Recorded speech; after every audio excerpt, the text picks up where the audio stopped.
ৰাইজ বহুত গৰম, গতিকে মাছ মাংসৰ বাহিৰে খুব সুন্দৰকৈ যে গৰম দিনত খাব পাৰে। এয়া চাওক,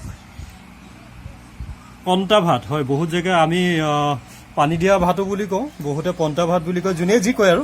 তো এয়া পন্তা ভাত, পঁইতা ভাত, আৰু এয়া হ'ল মাছৰ পেটু ভাজা, এয়া বেঙেনা আৰু আলু এনেকৈ মিক্স এটা ভাজি আৰু তাৰপাছত পিঁয়াজ লৈ লৈছোঁ। এইটো হ'ল ভোট জলকীয়া, এয়া এনেই জলকীয়া, নিমখ আৰু নেমু, এই গোটেইখিনি মিক্স কৰি পেলাই আজিৰ দুপৰীয়াৰ সাজ। গতিকে ভাল লাগিব, ইমান গৰমত মাছ মাংস খাব নোৱাৰি, গতিকে কেক খাম বুলি ভাবিলোঁ আৰু আপোনালোককো অলপমান দেখাই দিওঁ। দেখিছে নহয়, ইমান ধুনীয়া দেখিছে। পানীত ৰাতিপুৱাই পানী দি পেলাই থৈ দিছিলোঁ ভাতখিনি, একদম ধুনীয়া হৈ আছে আৰু দেখিছে নহয়। এতিয়া গোটেইখিনি মিক্স কৰোঁ আৰু আপোনালোকক দেখাওঁ এটা এটা কৰি।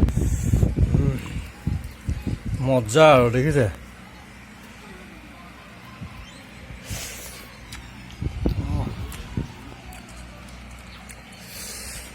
মাছৰ পেটু ভাজা,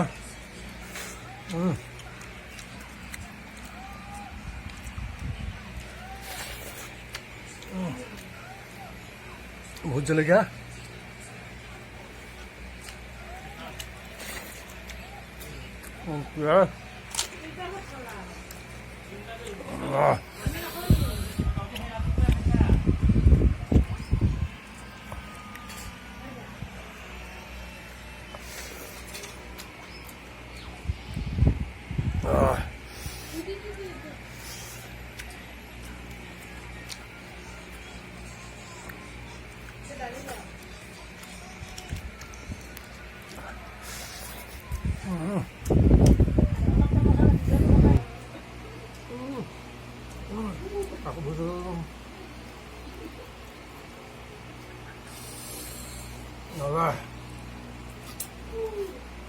পিঁয়াজ,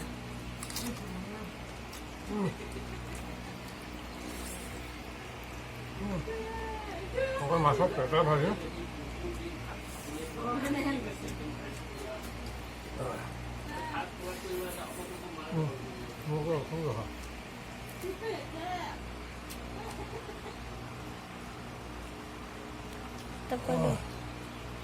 বেঙেনা ভাজি, আলু। কি ক'বা, দুখীয়া মানে মাছ মাংস নাই, সেইকাৰণে মাছৰ পেটু এয়া আৰু পানী ধৰা ভাত, ঠাণ্ডা ভাত, আৰু সেয়া খাব লাগিব। ধনী মানুহৰ কথা বেলেগ, মাছ মাংস খাব, আমিতো আৰু পন্তা ভাত খাব লাগিব। চাওক, পন্তা ভাত খোৱাৰ এটা সোৱাদে বেলেগ। গৰমত আপুনি মাছ মাংস খাই লাভ নাই, বুজিছে। গতিকে ভিডিঅ'টো শ্বেয়াৰ কৰিব যদি আপুনি অসমীয়া হয়। যদি কেতিয়াবা খাই পাইছে এনেকৈ পন্তা ভাত, আৰু যদি কোনোবাই খোৱা নাই, তেতিয়াহ'লে কমেণ্ট কৰি আমাক নিশ্চয় জনাব, কেনেকুৱা মানে খাইছেনে নাই আপুনি কেতিয়াবা জীৱনত পানী ঢলা ভাত খাই পাইছে নেকি? মোৰতো খুব বঢ়িয়া লাগিছে।